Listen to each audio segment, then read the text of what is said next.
भी परखे काजो ngauba kanja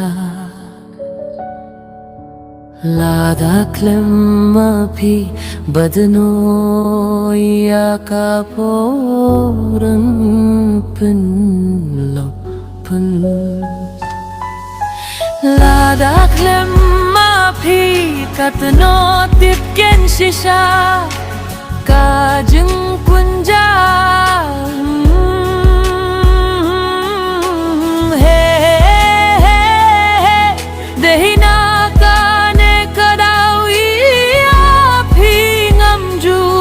qua happen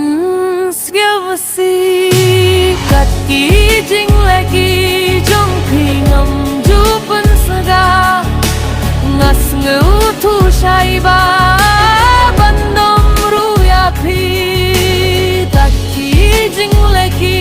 jong phi ngam ju pen saga ngas ngeu thu shai ba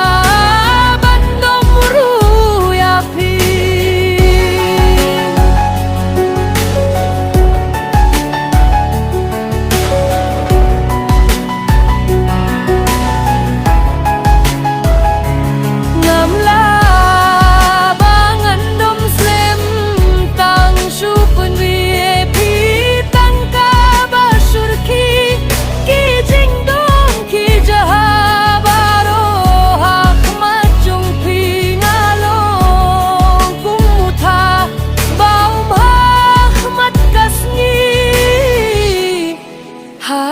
Ahmad Kasngi